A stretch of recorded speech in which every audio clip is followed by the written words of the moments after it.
because I was getting angry, I was getting frustrated, and then it was so rewarding and it was so worth it in the end. So my name is Becca and I'm a first year at UNC Chapel Hill and I'm currently 20 years old. I started my company Wotter with another Tar Heel in the winter of 2017.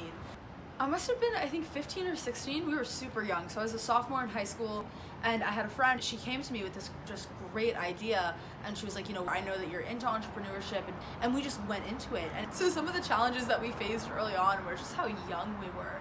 We got so much patronization, I think is the best way to describe it. We'd walk into these spaces all excited, like wearing our blazers like I'm wearing now, and people would just be like, oh, that's sweet, oh, that's cute. And I think compounded with the fact that we were two young women, so much of it was just dismissive. I think some of those challenges that I just talked about actually made us a lot stronger.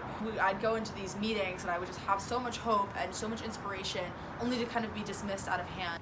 In January of 2022, my team and I, we were able to go down to Florida for this big swimwear convention. The way that these conventions work is you rent out a booth, right? And they're thousands of dollars. And if you're a seller, then you're presenting and you buy a booth. And we didn't have one. And then during the second or third day of the convention, someone left, someone got sick. And so what we did is we snuck our way into their abandoned booth and just set up shop. And the whole time, I could see them laughing at us. And I was so mad and I was so frustrated because at this point it's been 5 years. People are still laughing at us, not taking us seriously. And then in the very last hours of the convention, these two women from this huge company that's really big in water sports came over and started talking to us and was so excited, to hear about our product, to learn from us.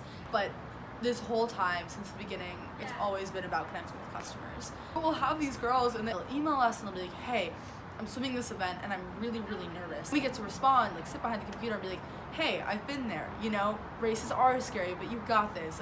The mission of Wotter is to empower and elevate young women in sports. It really is the embodiment of women supporting women.